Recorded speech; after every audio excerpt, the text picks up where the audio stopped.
pledge. Chuck, would you lead us, please? I pledge allegiance to the flag of the United States of America and to the republic for which it stands, one nation, under God, indivisible, with liberty and justice for all. If you'd bow with me, please. Heavenly Father, thank you for this day and spring-like weather, and we thank you for the opportunity to gather and conduct business for our community. Just ask you to be with us tonight as we conduct business, give us wisdom and discernment, and help us be kind to our neighbors as we go out through our days. Thank you for your many blessings. It's in Jesus' name we pray. Amen. Amen.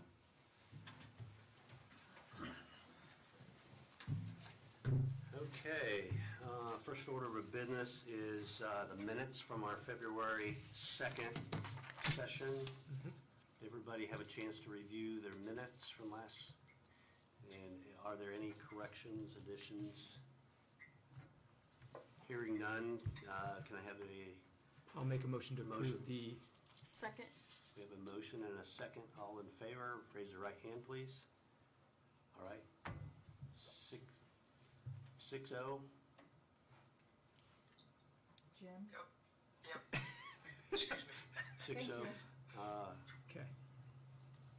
Councilman Monon Smith is absent tonight. He had a family matter. Next is transfers. Did everybody have a chance to look over the transfers? We have transfers from the clerk's office, sheriff, local road and street, highway. I believe that's it.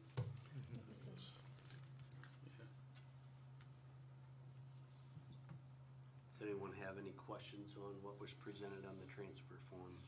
So, just for explanation, local road and street and highway, so they took hot mix out from one to trucks and tractors and then put gas and oil and lube into hot mix, but it's different funds. Correct. So is that the only reason for that? Okay. It just looked kind of weird. It did. Yeah. It did. They have to spend half of their highway money annually on roads, and the hot mix was budgeted in local road and street, and it needed to be in highway. I mean, so, yeah. Okay. It just was weird. Hearing no other questions, do I have a motion to approve the transfers? Motion to approve. Second? I have a motion and a second. Any other discussion? All in favor, please raise your right hand. Jim, aye? Yeah. Aye. Okay, 6-0 approved. We have two additionals. And do you want to explain the additionals for us, please? These are both grants. The coronavirus emergency supplemental is for video equipment. Circuit and Superior Court got a grant, and this will update for video court. And the CASA grant is, this Guardian ad litem came from the Circuit Court budget, and he's having that money put into the grant. So pretty straightforward. Any questions there? If not, I'll accept a motion to approve. I'll make a motion to accept the additionals for the Coronavirus Emergency Supplement Fund and the Wells County CASA grant. We have a motion. Do I hear a second? Second. Second by Chuck. All in favor, raise your hand. Aye. Pass 6-0. Okay, next up is our appointments. First up is Sheriff Holliday.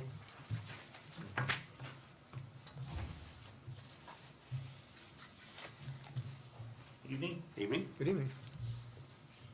I give you the February activity report. Nothing too out of the ordinary there, other than if you can see, compared to this time last year, our felony arrests Yeah.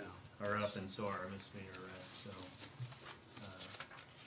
all kinds of different factors there. Weather's nicer, a lot more people getting warrants. This shows your misdemeanors are down. I'm sorry, Yeah, a little bit down. Yeah. Felony arrests are up. It's always up a lot. Sorry. Yeah. Yeah. Felony arrests is almost tripled. Yeah. But one of my updates here is, I mentioned to the commissioners yesterday, was that jury trials are starting back up as of March 1st. So a lot of the business through the courts is going to start picking back up again. Of course, we're seeing an influx of probation violators that are getting warrants and are coming in, and so a lot more of the court stuff will be happening, so that will affect numbers, so to speak. To just touch base on the numbers, we have 75 inmates in jail, 29 are pretrial superior, 19 pretrial circuit, 13 F6, 9 DOC. How many F6, I'm sorry? 13. So again, with jury trial starting up, they did that. They actually had, they have a jury trial. It should have hopefully ended today. It started jury selection Monday off-site. And I know Superior Court's got one on the books here, possibly next week, that they're going to be getting going for that as well. So as far as DOC, if you look at the income generated, gun permits are still going strong. We know you can't find ammo anywhere, but A gun but can't use it. yeah.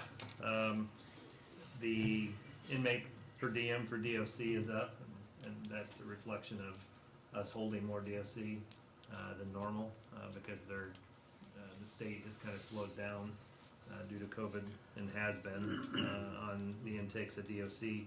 So, but we're holding them longer because of that. DOC did open a second intake facility at Miami Correctional, which is hopefully to help get caught up on the backlog of DOC across the state that needs to go in. So usually it's all down at Plainfield at RDC, but they're trying this. I think they're working the bugs out of it, but we have actually made one trip there already to try and get a few off of our hands as well. So hopefully that works out, and they work the kinks out of that, and that'll help speed up a little bit of this DOC stuff.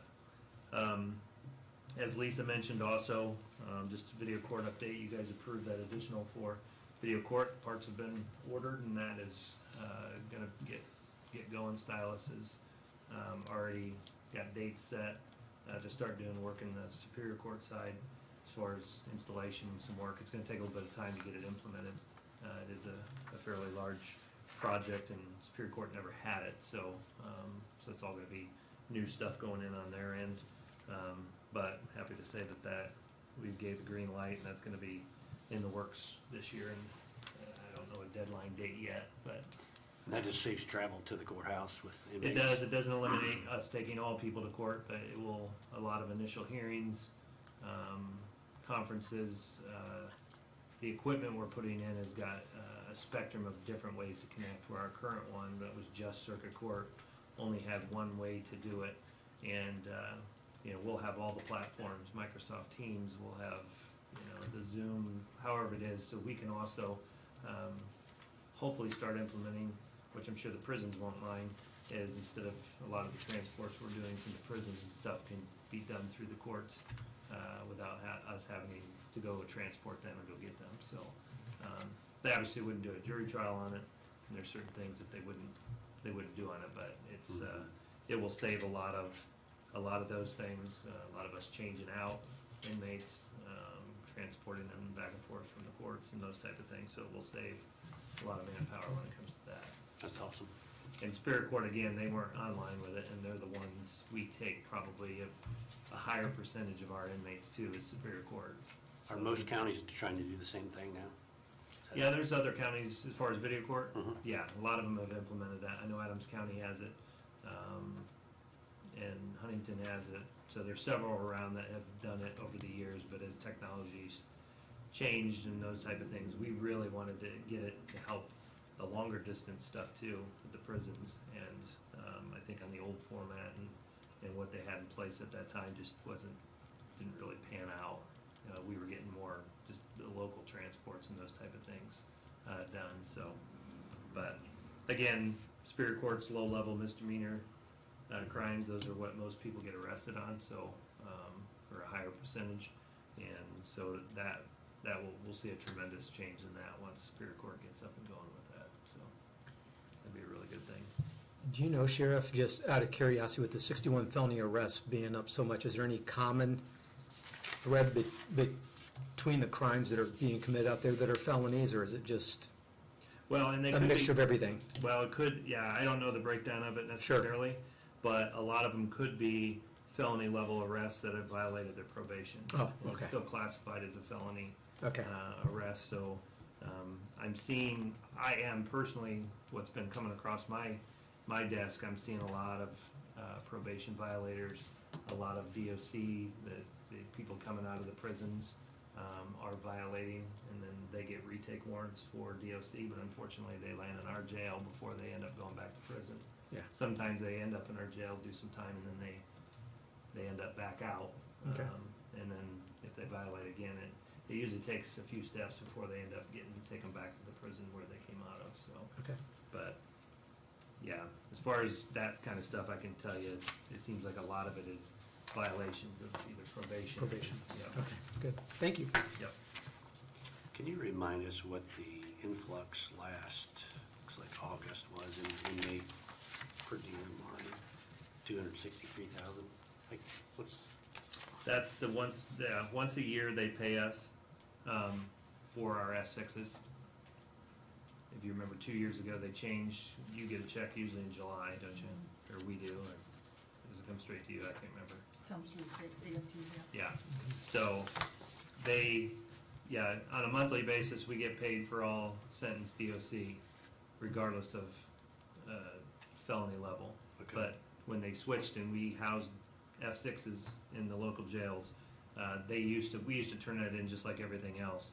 But last year, 2 years ago, they went to a formula based on some kind of rolling average, and then they cut us a check once a year instead of us billing them monthly. For F6. but it's based on the average of our counties holding those in our jail, correct? Yes, they took previous data from, I think, the last 2 years prior, and then they calculated that. I think we got the same amount the last 2 years. It was That's what I was exactly gonna the ask, same is it amount. gonna be the same every year? I don't know. It's supposed to be based off a formula. A lot of the sheriffs across the state were fighting to get DOC per diem up. They did up, like, I think it's $37.50 per inmate. It only went up by $2. It never changed in 30 years. Mhm. And then they came out with this formula-based thing. And yeah, I don't know. We're under the mercy of the state, I think, when it comes to how they figure out how Whatever they're they gonna decide pay to us. send you, yeah. Yeah, or when they're gonna pay us, but this has been consistent, the last 2 years, we have been paid for the F6s, in a one lump sum for the year, so that's why that jumps up. Okay. Any other questions, council? Other than that, we're just continuing, I know, the jail project as far as, Excuse me. what was presented to council is still, I know, between Elevatus and Amoresco, and they each got a kind of a piece of that, as far as what they're looking at. I know they've, one was out there, the other day looking, and reviewing the HVAC stuff again, and Elevatus was out there going over some proposed drawings for the reno stuff, just to kind of get our input on those type of things. So I know they're still doing their part, as far as doing stuff there, but if there's anything the council needs me to do, or again, if any of you would like to come out and take a look of what happens, I know Scott's coming out, set an appointment with me to come out and visit the jail, but if any of you that haven't, I know a couple of you have, would like to come out and kind of see how the drawings compare to what's out there, just get a hold of me and I'll set something up, so. I'd recommend everybody at Make a least trip get out there at and some take point, a- yeah. Take a little tour. Yeah, I've been out there, Scott has, so, probably. other than that, I don't have anything else. Thank you, Sheriff. Thank you. Okay, Thank you. thanks, Sheriff. All right, next up, we have the annual economic development report. Mr. Klein? Not much of a tan. No, I wasn't there long enough. Thank you. Too many things going on. Thank you, sir. You good? I'm good. Thank you.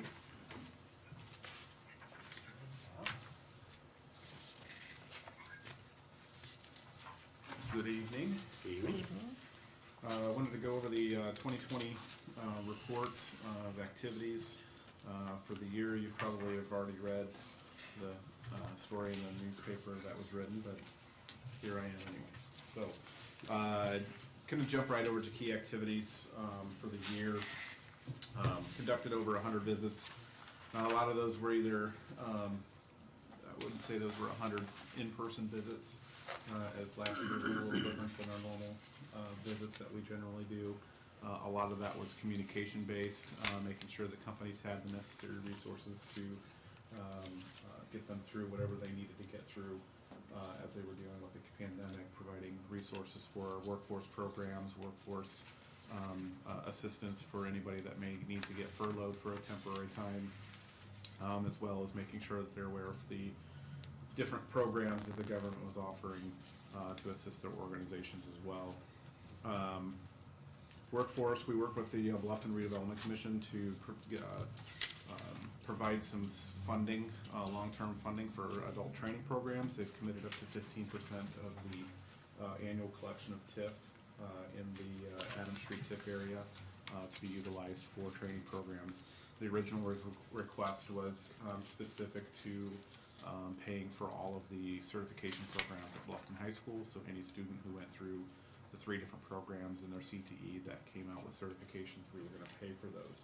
Some of those are have been kind of diverted into some Perkins funds, so that those funds won't be as necessary, but just in case those funds are there to make sure that those students do not have to pay for any of those fees associated with getting some industry recognized certifications.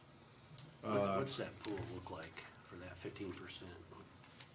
Any idea what that, how large that will be? It's in plus 50,000 a year. Okay, just to give us an idea. And it's a last resort fund.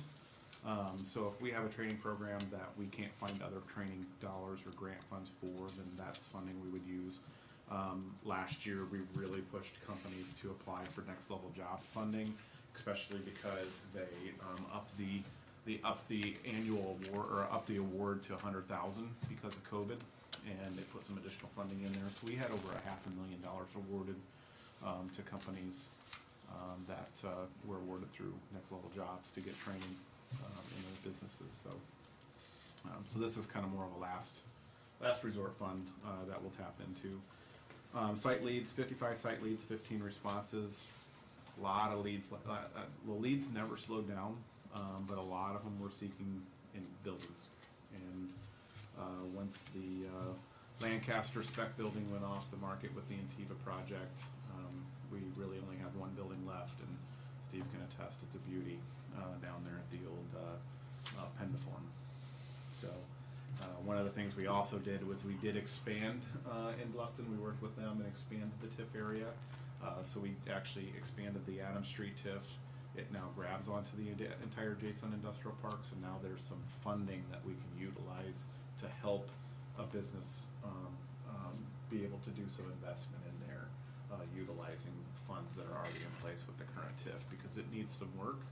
And being that it's a lease-only situation, not too many lessees are interested in putting the amount of money that that building needs to really house a good project. So now it has an opportunity. We've been working on evaluating and making suggestions for increasing CTE offerings throughout our school districts, and looking at them, making sure they're in the right place, making sure we're offering CTE programs that are beneficial to industry and businesses within our community as well. We have a revolving loan fund that we originally funded through a couple USDA grants. We did receive additional funds through the SDA for the Rural Business Enterprise Grant. We got $10,500, and of that, and that's this we got this after. But Greening by Brianna up in Austin was awarded a $8,500 loan for her business up there in Austin, which she's doing very good. So, What's the? It says low interest, but can you give us an idea what that interest is? it's around 5%. That doesn't sound terribly low these days. Yeah, well, Depending on so what a lot your of the risky is. when you figure we're generally banking people that are unbankable, Yeah. you know, generally And I don't assume they're have, unsecured as well, generally, yeah. so that always, Which, Yeah, that's gonna. but yeah, yeah, which is, we've got some evaluating to do on that. a little bit, Right. Based off of some loans that we've got out that are outstanding, and this last year was a little rough for some of the people, and so, we're maybe tightening it up a little bit. okay. But, generally, everybody has been very good about paying, up and until this year. And some of that is just we gave them some reprieve and they took full advantage of it. Oh, yeah. So, the next effort that we worked on throughout the year is we kind of flip over to our talent attraction brand. Live Better, Live Wells was a work of a years-long work, had a lot of community involvement, had some focus groups. Our goal with this is to create a brand that we can be proud of, we can live with, and that will target outside and creates a little bit of, when we say live better, it kind of creates that little bit of curiosity of our community. Why is it better? And so the next steps of this are we're working on a website that's totally talent attraction focused. So it's going to be a website that's more targeting specific areas of jobs, education, living, and quality of place. So that is being developed right now. We're working with Britain Marketing Group on as well, putting together a marketing plan that will be aggressively going out there to market our community for awareness and hopeful talent attraction. An additional effort that we worked on throughout the year last year is we developed been working on our tourism marketing and development. We worked with Premier Signs to develop a logo for that effort, kind of an initial logo to get things kicked off. We also hired Audrey Estel in the office, who is taking care of all of that work.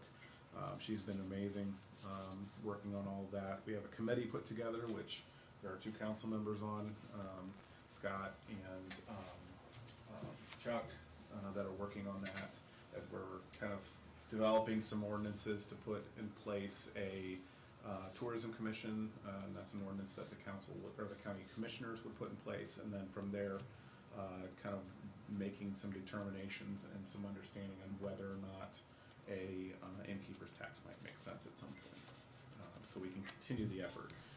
Especially now in today's digital age, people travel by phone or internet before they ever travel to the actual destination, and so if we can't be found, the likelihood is they're not going to come here. So a visitor economy is one of those things that's very important to make sure that we're getting in that game as well. Total economic investment over the year, being an interesting year that we had, $96.8 million. Most of that comes from 2 large projects, the Premier Flats apartment complex, which we assisted, as well as the attraction of interior products. Both of those total over $80 million of the $96 million. But I think we're going to have a good, strong year this year, given I know there was a lot of investment that was kind of put on hold last year just because of some unknowns. And I think one of the notable things as well is James S. Jackson Company bought the old Pomida building and finally has gotten some life into that space, and it's going to look a lot nicer. So when we start getting into the data, obviously you'll see that our average employment levels dropped as well as our average unemployment increased. But then if you really kind of dive into the numbers, we started out the year at 3.2% and we finished at 2.9% in unemployment. But we also started the year with 13,935 people employed, and we finished with 14,168 people employed in December. So we increased people actually working by 233. Wow. So, but then comparing that as well to our total workforce was 14,393 and increased to 14,592, which was an increase of 199. So we actually had even more people come back into the workforce than even our workforce grew, and which is I think why you're seeing that even lower unemployment rate, which is a good thing. I mean, we're seeing the growth of our employment as we get into population. We're seeing that grow. So I think we're moving in the right pace. Per capita person, the income, it was pretty steep incline there for a while, and it's kind of flattened out, and I think that's kind of flattened out regionally. There was some significant growth there for a while. We're still not meeting Indiana averages or national averages when it comes to personal income growth. Real GDP, kind of the same thing. We saw an increase pretty significant from 17 to 18, but very modest growth from 18 to 19. It's going to be interesting to see what happens from 20's numbers. Yeah. There were some companies that did really, really, really well in 2020, and there were some obviously that were in the automotive industry that didn't do well at all. So we'll see how those hopefully balance each other out. But When would those numbers be available? they generally come out around June or July. Not for a while. Yeah. Components population change. We had a really strong year of population change across the board. 213 total increase in 2019.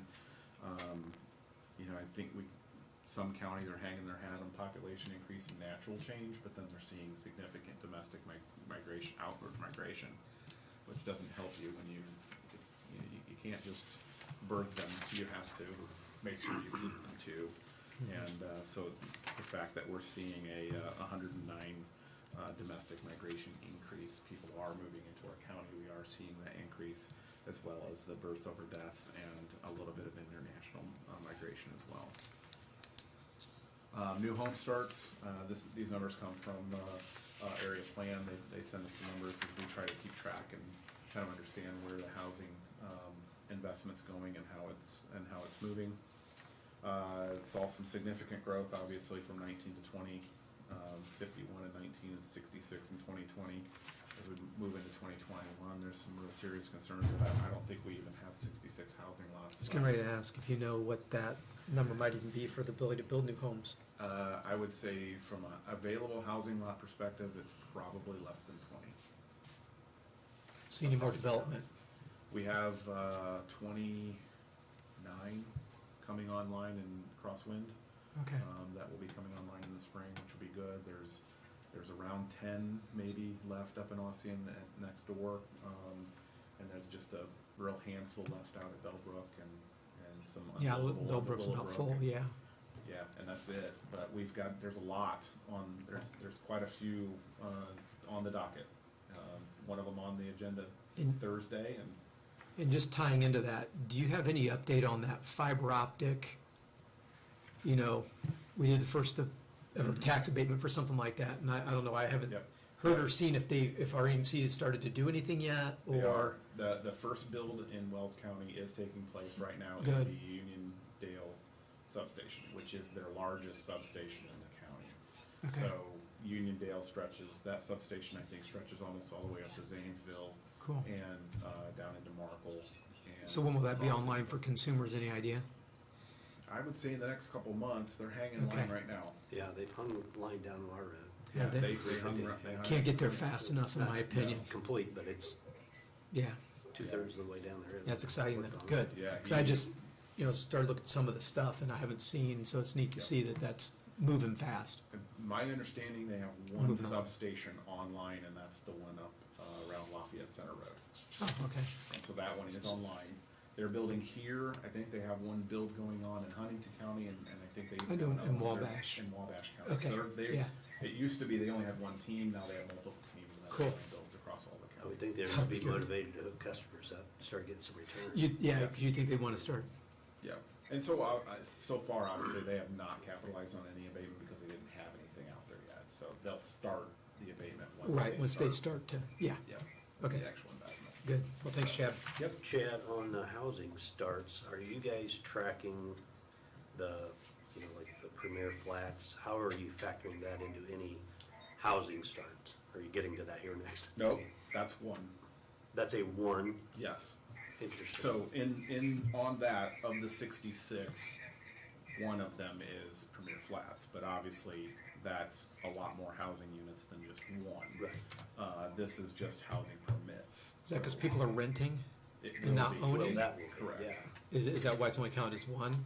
It's one complex. Okay. It's one permit. But is that, Oh, I see. is that, Okay. an extra page on here that, or extra paragraph that says. That's probably because next year we're gonna see the most significant Yeah. growth, with Premier Flats coming online, the likelihood that, the liftoff project is going to be on the area plan docket on Thursday. That's the one that's, next to, Dairy Queen.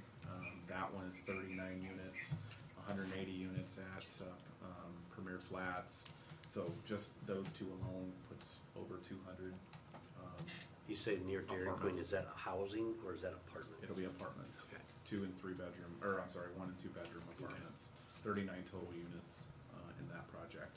And then, of course, there's the estates at Parlor City there off of Dustman that are going to be coming up on the agenda as well on Thursday. And we have, I think the second phase of the Greenfield Acres has been submitted for April's area plan meeting, and we are constantly and very diligently working on several others. So we have a really, if they all move through, there's going to be a lot of housing potential.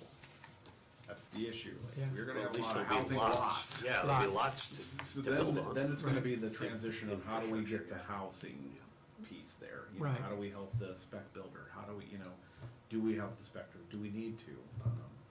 I think that's going to be the next question. Lots don't do us any good for attraction of people Not getting homes on them. if we're not getting homes on. Right. So. Okay. So as we look at 2021, our original intention was to kind of create and identify some development-ready housing sites, and we'll probably still do that. As people come to us and they say, hey, what housing, if I'm an investor coming into this community and I want to know where I can build housing, I don't know where those are. And so we want to kind of identify who and what property owners are interested in for selling and housing, as well as to kind of start performing some red flag analysis. What's the issues on the site? Does it have the infrastructure needed to do development? So making sure that if somebody does come in and say, I want to build housing here, that we already know that the infrastructure is needed, drainage is taken care of, or what those things that the communities are going to need to address right off the bat to make those things actually developable. We're looking to put together a broadband task force this year.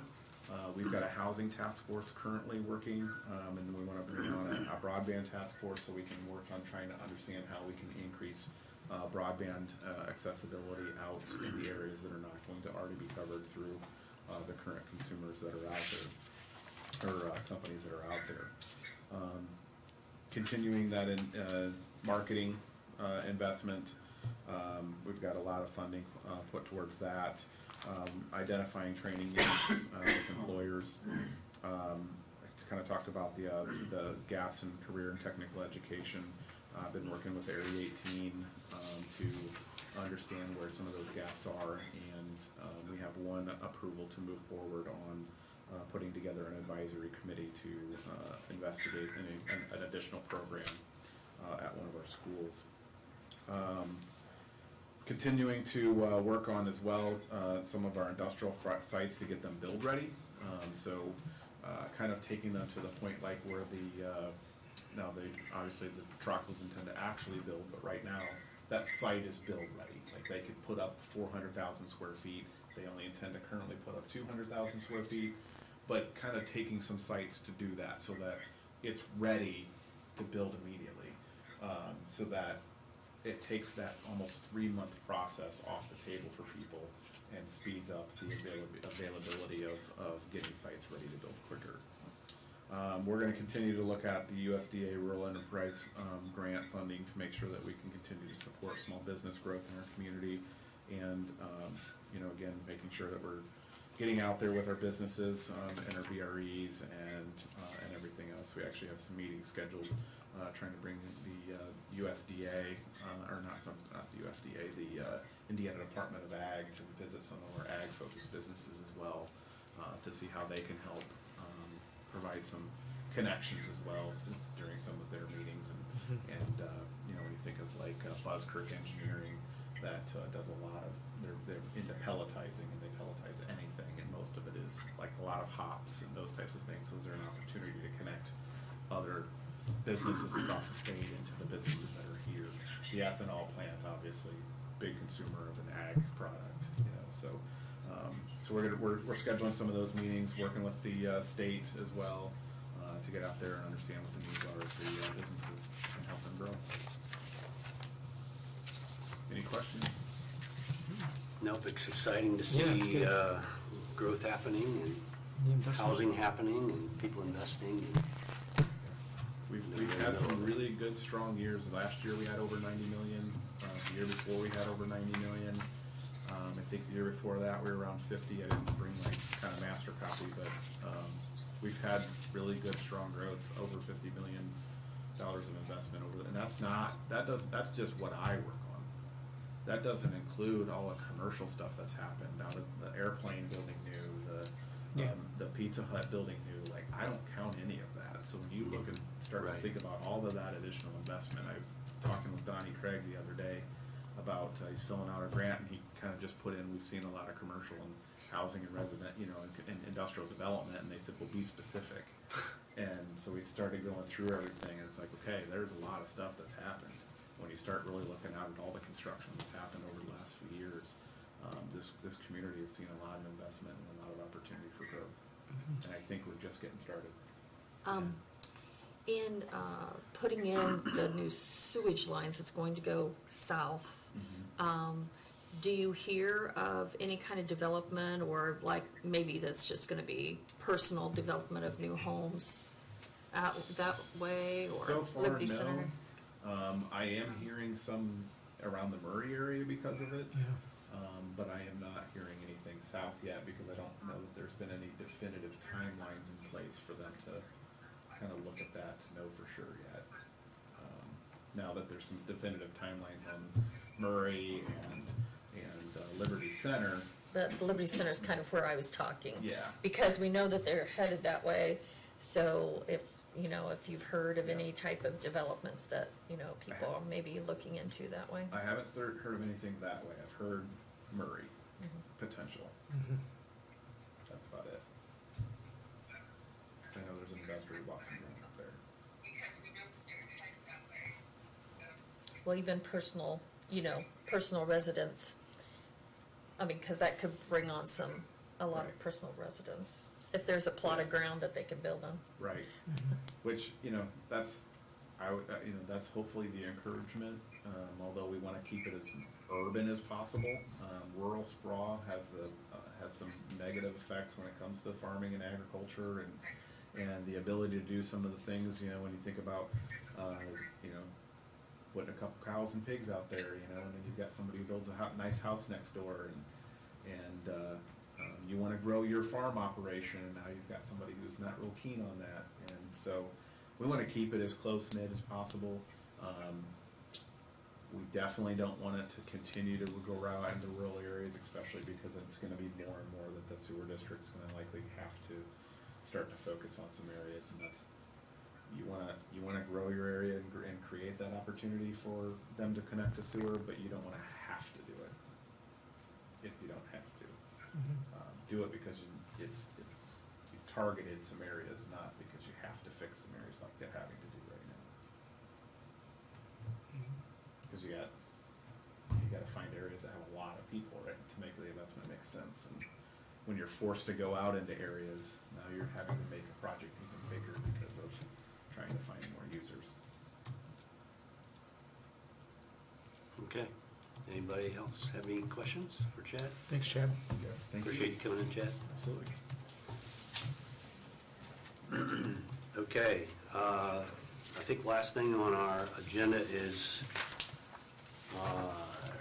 discussing resolution establishing policies and procedures for public meetings. And we were all sent, I believe, an email, some ideas on how to proceed in that. I guess I would just open it up for discussion amongst council. In my opinion, this would be a good thing, and basically what we're talking about is allowing public comment toward the end of our meetings under miscellaneous business, limiting that to whoever has signed up prior to the meeting, limiting that to probably discussion on the current agenda of the meeting. I don't know that that's an actual fact, but it could be anything in the public. We needed to discuss that. And the time allotment that we would allow people to bring things up. So those are, and generally speaking, that's the discussion. Does anybody have any just thoughts on some of that was brought up in this? I have actually Potential been resolution. asked why we don't do that. So I'm kind of glad that this has come up because I have been asked that question, why we don't ask. Yeah, I'm personally in favor of allowing this to go through. We just need to make sure with the guidelines are all agreed upon and notice put up that that's how we're going to proceed. So I assume we would direct people who wanted to make public comment to Lisa to get on the agenda. Is that correct? Is that the way the mechanics of it would work? Or would you just have a sign-up sheet where they would have to sign up and then that paper would be brought possibly to Lisa before the actual meeting started? That's how I see it. Yeah, that's how I've been So what would involved the in sign-up school board sheet- meetings, and that's kind of how they do it. So the sign-up sheet would be before the meeting? Yeah, So they like would just maybe come just in, have put it there on the down, podium And and they just then, bring it to Lisa, rise meeting started, and then- Right. Okay, that'd be fine. then that way they have an opportunity, they're here, Right. they were able to make it and they want to speak or That's a good whatever. idea. Yep. Have we ever turned anybody away who wanted to make public comment out of curiosity? Well, generally, we don't really have a forum for that. Right. Because if you have a room full, you're not asking necessarily feedback. for that Yeah. feedback right away. But if this allows somebody that may have something to say before council to bring I that like up. the idea. Okay. The other part of that would make it more conforming to what we want. Because we have had in the past, several years ago, where, there was quite a bit of noise out here and people wanted to talk. And, that would at least give some type of structure to it. Yeah, I think it's a good idea.